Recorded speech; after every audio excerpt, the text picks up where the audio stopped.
Hello, mayong adlaw na tong tanan. Aniya sab kita nining atong pamalandong. Kini ang inyong magbalantay sa pagtuo si Arsobispo Martin Sarmiento Humuad sa Archdiocese sa Osamis. Hinaut unta nga kamo anaa sa mayong panglawas. Labi na gayud ang atong mga mag-uuma, ang atong mga mananagat, ang ato nga mga street sweepers o ingo man usab ang ato nga mga katawhan diya sa Donvic, diya sa Bonifacio, dinha sa lugar nga layo-layo pagyud dinhi sa Dakbayan sa Osamis. Niadto ako sa Bonifacio ug kusog kaayo ang atong sibya didto, ang atong signal didto sa Bonifacio, sa kabukiran sa Bonifacio. Muna nga dinha sa Kanaw-Kanaw, dinha sa Gimad, sa uban pa nga mga lugar, dinha sa mga anaa karon nga namati. Pasalamat yun ko nga kamo namati na itong pamalandong. Ang ato karong Ebanghelyo nining Agosto 3 atong kutloon sumala sa Ebanghelyo ni San Mateo. Unya gipasakay ni Hesus ang mga tinun-an sa sakayan o gipauna niya ngadto sa tabok sa lanaw ug iyang gipalakaw ang mga tao.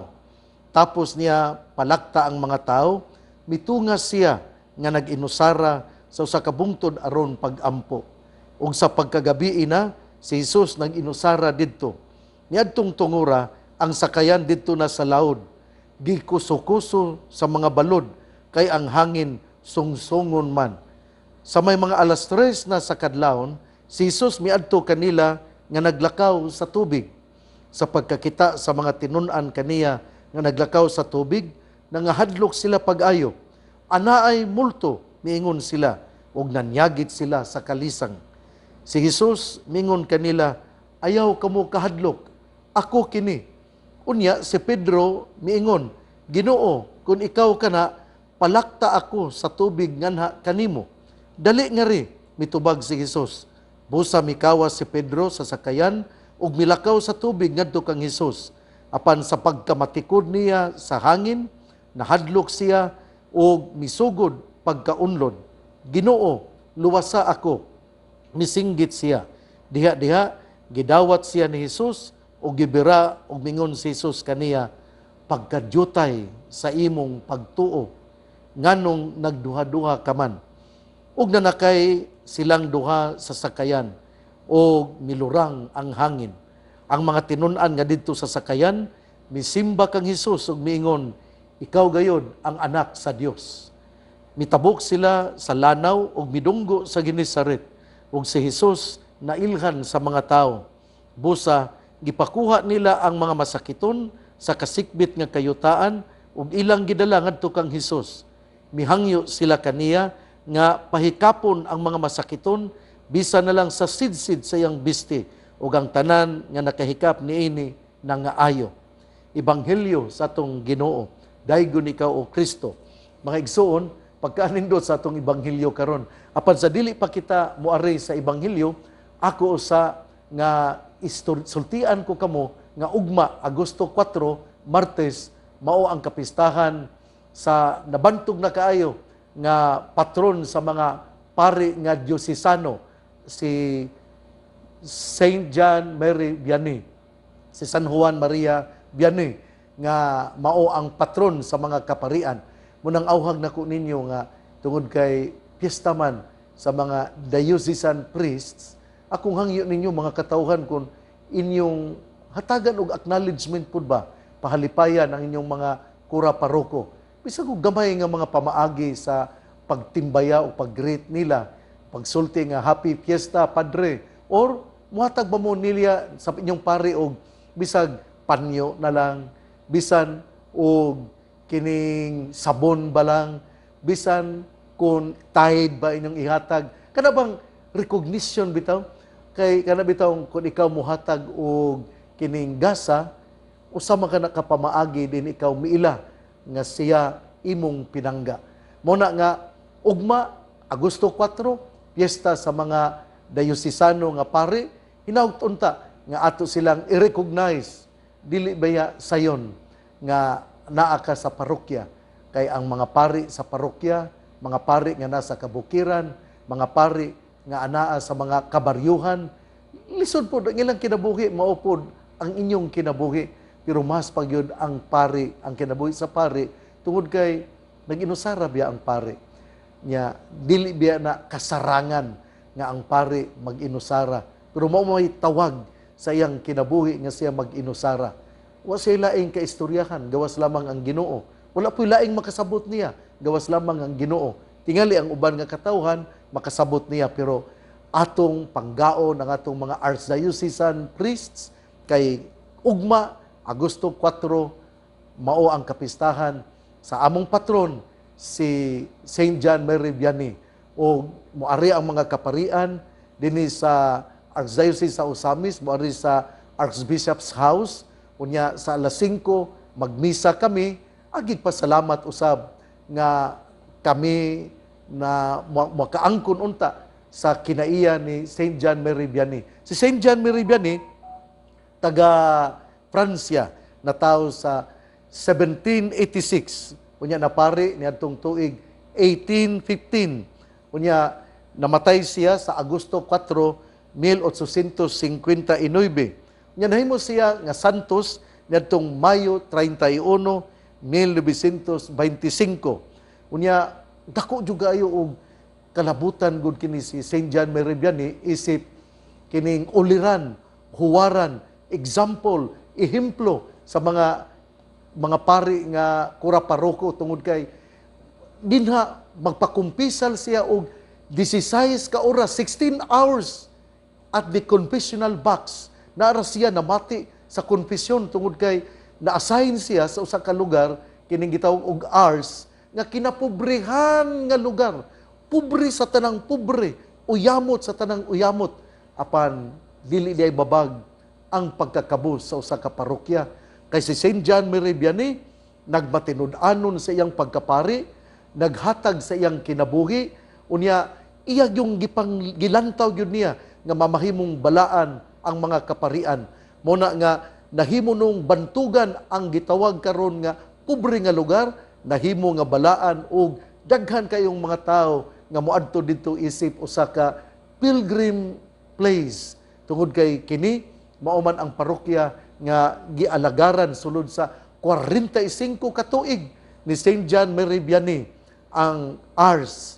Unya mao nga sa ako nang gikasulti, piyesta sa atong mga diocesan priests, atong panggaon ng atong mga kaparian. Tingali ang uban wa mo malipay sa inyong mga kaparian, pero naningkamot sila nga kamo ilang maserbisyuhan busa atong i-recognize, atong hatagan og kalipay pod ang atong mga kaparian, atong hatagan og gasa, bisan usa lang ka buok panyo, bisan usa lang ka buok sabon, bisan usa lang ka pungpong tingali nga mga kinason, bisan usa lang tingali ka buok tuhog nga isda, atong ipakita ang atong pagmahal, pag-atiman sa atong mga kaparian. Pista ni Saint John Mary Vianney, patron sa mga diocesan priests. Usbon ko, morediri sila sa Archbishop's House karong Agosto 4, ang among misa alas 5 sa hapon. Unya among sa ulugon ang kapistahan ni Saint John Mary Vianney, isip among uliran, huwaran, ehemplo unsaon pagpuyo sa usa ka tinuod tiunay nga kura paroko diya sa tagsa-tagsa ka parokya. Ang atong ebanghelyo gikuha sa ebanghelyo ni San Mateo. Ug nindot kaayo ngay si Jesus iyang gipasakay ang iyang mga tinun-an sa sakayan. Nindot kaayo no, ang pari ba kana bang si Jesus ba daw mihatag og ehemplo. He is giving example to priests that priests must take care of their people. He is really a good shepherd. Nga naman, iya mang gipasakay ang iyang mga tinun-an sa sakayan. Nya maupod unta kini ang kinaiya sa atong mga kaparian nga ang mga katawhan iya yung entertainon o iyang pasudlon sa simbahan.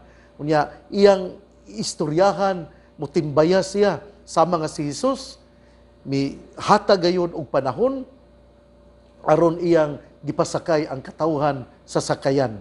Unya sa diyang gipasakay ni Jesus sa sakayan, ang ato pong Ginoo miadto sa bungtod. Nindot kayo ba? Kinaiya ba? Nga human niya alimahi ang iyang mga apostoles, siya na usab miadto sa bungtod aron pagampo.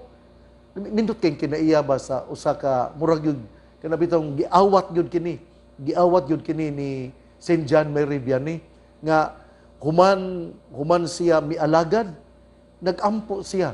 Mao pud gini ang kinabuhi ni Saint John Mary Vianney.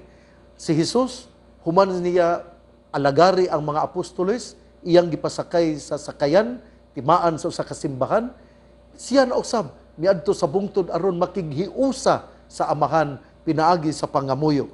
Si Jesus nag-inusara sa usa ka bungtod aron pagampo. Nindot yung guys, tanan ba ka na bang tao bitang maampoon? Muna nga maningkamot yun ta. Kining yawa, mo yun kini ang mubira nato. Dayon ra ba nag-ingon ang yawa kung ikaw magplano nga magampo? Dayon nag-ingon ang yawa nga, uy, doon na pa kay buhaton dito. Doon na pa kay tao nga imong pakigkitaan. Doon na pa kay wala mahimo nga imong gihimo. Kinahanglan maglungag ka pa, magbuhat ka pa ani, manilhig ka pa sa balay, hangtod nga makalimot na ka og pagampo. Importante gyud kaayo nga natay gitawag og schedule. Unya ato gyud kining tumanon. Tungod kay kun ato kining tumanon, makahatag kini og kusog. Dili lamang sa ato nga kinabuhi nga lawas nun, kundi kinabuhi nga espirituhanon. Si Jesus human moalagad after serving his apostles, then he went up into the mountain to pray, as if to remind us that we need to have union with the Father. Ipadayon siya, o sa pagkagabi na, si Jesus nag-inusara didto, o didto na ang sakayan, ang timaan sa simbahan. Ang sakayan, didto na, taliwala sa laod. Mura pag nindot yun kayo ba? Ang sakayan, ang simbahan, ani agyod taliwala sa kalibutan. Ani agyod taliwala sa katawhan. Unya, naay mga tao nga mo attempt og destroy sa simbahan. Just this morning, I received a notice, or I received kining gipadala sa FB, kinang message. I received a message and then telling that the Holy Father has canceled the Bible to change another book. That is not true. Ayo pagtuwa na, doon ay mga tao nga people want to destroy the Holy Father, there are people who want to destroy the church. Ang Biblia mao ang suga sa atong pagtuo. Muna nga dili ka na mahimo. Unya, hunahunaon po nato nga ang unang makahibalo ni ana, kami nga mga arsobispo, mga obispo, the Holy Father will send us a circular letter. Nga ibutang din ninyo, you post it, you upload it in the Facebook as if telling us the Holy Father has abolished the Bible. That is not true. The Holy Father has not abolished the Bible in order to change another book. That is not true. Ay mo pagtuo ana. Unya, dili ato yung makita nga ang sakayan nga imahe sa simbahan ana taliwala sa laod. Gipasabot nga naagyod ang mga uban nga mga pundok nga gusto nga mo destroy, mo daot sa simbahan. Unya, sa diha nga nakita ni Jesus pagka alas 3 na gyud sa kadlawon, si Jesus miadto sa mga tao, miadto sa sakayan, diyan anaa ang mga apostoles. Ug pagkakita sa mga apostoles, nahadlok sila ug miingon naay multo. Bisan di ay no ang mga apostoles, nahadlok gyud og multo.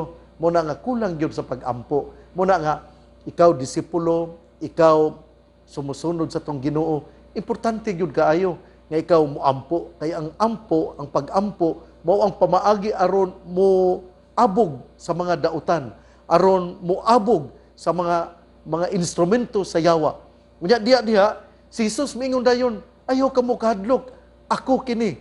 Do not be afraid, it is I. Nindot kaayo ang mga pasalig sa tong Ginoo nga dinna day sa simbahan bisag unsaon pagkuso-kuso sa mga problema sa mga tao nga buot nga mulumpag sa simbahan, apan ang Ginoo mingon dayon, ayaw kahadlok, ania ako. Muna nga, ang simbahang Katoliko existed already for more than 2,000 years. But it still continues to grow and to unite people in order to worship the Lord and in order that our people will be guided towards the kingdom of God. Muna nga, importante yun kaayo nga kita mamati sa atong mga kaparian, nga kita tungod kay ang Ginoo magauban gayod sa atong mga kaparian. I will be with you always until the end of time. Usa ka mga panaad sa atong Ginoo nga kinahanglan yun atong huptan, kinahanglan yun nga ato yun nga hatagan og kinabuhi og ato yung dawaton tungod kay mao kini ang saad nga puno sa gugma, puno sa pagkamaalagaron. Nipadayon ang atong ebanghelyo sa pag-ingon nga si Pedro nakakita nga ang atong Ginoo milakaw sa dagat ug siya miingon, Ginoo, ikaw ba kana palakta usab ako sa tubig nganha kanimo? Ug mingon ang atong Ginoo, ari, dali nga ri. Ug busa mikawas si Pedro. Ug sa diha nga si Pedro milakaw, iyang nabantayan nga anaay hangin ug diha naunlod si Pedro. Kana bang usahay ikaw kana bitang mawala ang imong pagsalig sa Ginoo tungod kay imong gi-focus ang imong kaugalingon. Nag-focus man si Pedro sa iyang kaugalingon. Iyang nabantayan nga naa ang hangin, nahadlok siya. Ug diha naunlod siya. Ang iyang kahadlok tungod kay siya misalig lamang siyang kaugalingon, pero kung unta iyang gisalig ngadto sa Ginoo, dili gyud siya muunlod, dili gyud siya maunlod sa tubig. Maupod kini ang atong kinabuhi. Usahay daghan kitang mga problema. Usahay naa kanato ang daghan kaayo nga mga pagsulay. But if we trust God, there are so many problems in life. There are so many difficulties that we encountered in life. But if we trust the Lord, then maybe not all problems will be solved, but these problems become easy to carry because the Lord is with us. Kana bitong pagsalig sa Ginoo. Kunya, in His time, our problems will be solved. There is no problem too big that we cannot solve it. Muna nga, musalig lang yun ta sa Ginoo. Nya mipadayon ng Ebanghelyo, sa dihang niingon si Pedro, Ginoo, luwasa ako. What a beautiful expression of faith. What a beautiful manifestation of his trust in the Lord. Nakanabang panahon nga naata sa mga problema, mga kaingon ta nga, dili gyuday kita ang manluluwa sa atong kaugalingon, kundi ato gyud nga saligan sa Ginoo. Si Pedro, timaan yun sa natong tanan nga bisan siya usa sa una nga Santo Papa, pero sa gihapon siya misyagit og mingon, Ginoo, luwasa ako. Kita usab sa atong kinabuhi, mudangop gyud kita sa Ginoo. We have to come to Jesus. We have to really grasp the hand of the Lord because the Lord is our Savior. He alone can save us. Muna nga ato yung paningkamutan nga kada adlaw kita moingon, Ginoo, luwasa ako. Dili gyud kita mosalig sa atong kaugalingon. Dili gyud kita muhatag sa atong pagsalig nganha lamang sa atong makaya, kundi maningkamot gyud kita nga musyagit og mingon, Ginoo, luwasa ako. Mao man ni ang gihimo ni Pedro. Mao man ni ang gihimo sa una nga Santo Papa. Mao man ni ang gihimo sa usa sa mga apostoles sa atong Ginoo nga si San Pedro nga miingon, Ginoo, luwasa ako. Lord, save me. And immediately, diha gidawat siya ni Jesus, gibira, og miingon siya kaniya, pagkadyutay sa imong pagtuo, nganong nagduha-duha ka man. What a beautiful consolation, words of comfort from the Lord. Ang atong Ginoo miingon nga, gamay ra kay kag pagtuo, salig ka nako. Kita gud usahay, musalig ra man ta sa atong kaugalingon. Instead of having faith in the Lord, we trust in ourselves. Sa ako nang gikaingon nga, ang atong Ginoo bitaw, kuan gyud, mutabang gyud nato basta muduol kita kaniya. This is a lesson for all our parents, for those who are carrying the burdens of life, that we have to come to Jesus and do not rely on our capabilities. We have to reach out to the Lord because the Lord will help us immediately. Muna nga, musyagid yun kita, mangayo kitag pakitabang sa Ginoo. Ako yung giampo ang mga ginikanan. Ako yung giampo kadtong atong mga elders nga nagkalisod-lisod in town, nangalyupo nga unta tabangan sila. Mga problema sa kinabuhi, problema sa panimalay, problema nga nagkalisod-lisod sa kinabuhi. Pero kung kamo, kita, mudangop gyud sa Ginoo, our kanibitaw ang ato gyud nga lungaganan, dili gyud na mahutdan og bugas. Kung doon na lang gyud tay pagtuo. Unya pakanon gyud ta sa Ginoo. Tungod kay ang Ginoo maayo og maluloyon. Unya og diha sa diyang nakita sa mga apostoles, ubang mga apostoles kauban ni Pedro nga nilurang ang unos, unya gitabangan si Pedro, wala maunlod. Ang tanan mingon dayon, ikaw gayod ang anak sa Dios. Mao kini ang gitawag og confession of faith. You are truly the Son of God. Confession of faith of the early church. Ang simbahan nga mao ang sakayan, naa ang mga apostoles, sila ang misyagit og miingon, ikaw gayud Ginoo ang anak sa Dios. Usa kini kapagtulunan natong tanan nga kita musimba og muila nga si Hesus lamang ang anak sa Dios. Ug diha mipadayon sila, mitabok sila sa lanaw ug midunggo sa Genesaret. Ug si Hesus nailhan sa mga tao, unya gikuha nila ang ilang mga masakiton, unya giayo ni Hesus ang mga masakiton. Pero di ay nindot nga kining isulti nako ninyo ha. Ato ning nakuha ang ebanghelyo sa ebanghelyo ni San Mateo kapitulo 14 bersikulo 22 hangtod sa 36. Og dinhi sa katapusan bersikulo 35 ug 36 mingon, mihangyo sila kaniya nga pahikapon ang mga masakiton bisa na lang sa sidsid sa iyang biste ug ang tanan nga nakahikap niini nangaayo. Mao man kini nga atong religious expression of faith nga we come to the saints, muhikap kita sa sinina sa santos ug naayo kita na ang akong mama na hinuon nagkasakit siya sa mga tuig 2007. Unya nangadto mi akong tungod kay nasakit mga akong mama, din ako madala niadto ko sa Birhen sa Lindogon dito sa Argao, dito sa Simala. Unya akong gisultian si Brother Martin pod. Unya gidad-an gipatagan ko niya og kining image sa Birhen sa Simala. Unya akong gihatag adto ni mama og naayos to siya. Primero gahigda lang siya, nya nakalingkod siya.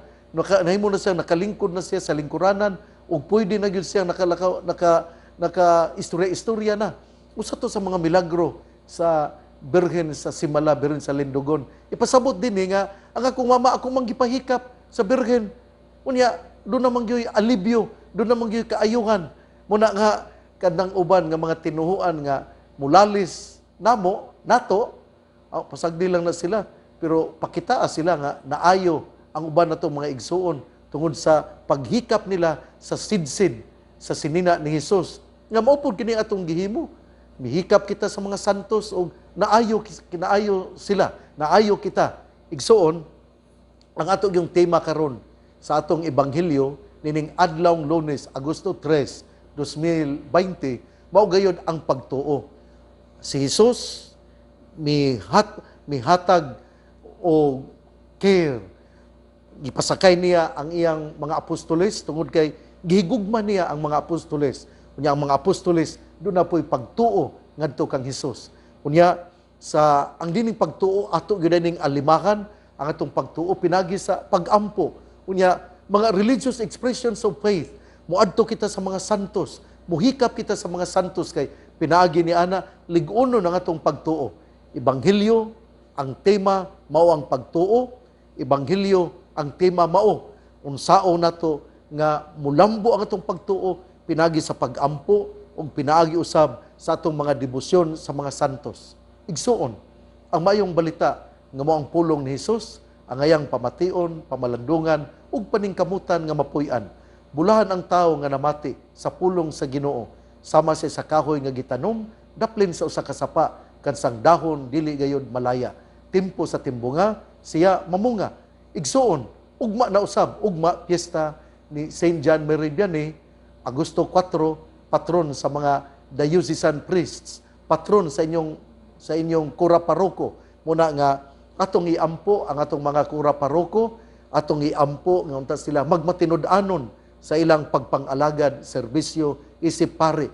Sama nga si Saint John Mary Vianney, muhimo siyang serbisyo sa pagpakumpisal dinha sa simbahan, musulod sa kumpisalan 16 oras aron mamati sa konfesyon. Hinaut unta nga ang ato nga mga kaparian mo serbisyo ug dili magbagulbol tungod kay kamo nagampo man kanila.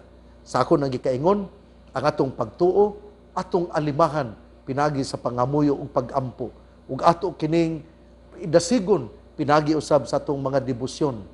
Ang Ginoo nga mao ang gisangpit sa katawhan, labi na gayud sa mahal nga Birhen Maria, nga atong naila dinhi sa misamis nga Birhen sa kuta, magapanalangin kanato sa ngalan sa Amahan, sa Anak ug sa Espiritu Santo. Amen. Hinaut unta nga ato yung panggaon ang atong mga kura paroko tungod kay ugma ato man nga sa ulogon ang piyesta ni Saint John Mary Vianney, dako nga kapistahan sa mga diocesan priests. Busa ako moingon, Viva Saint John Mary Vianney!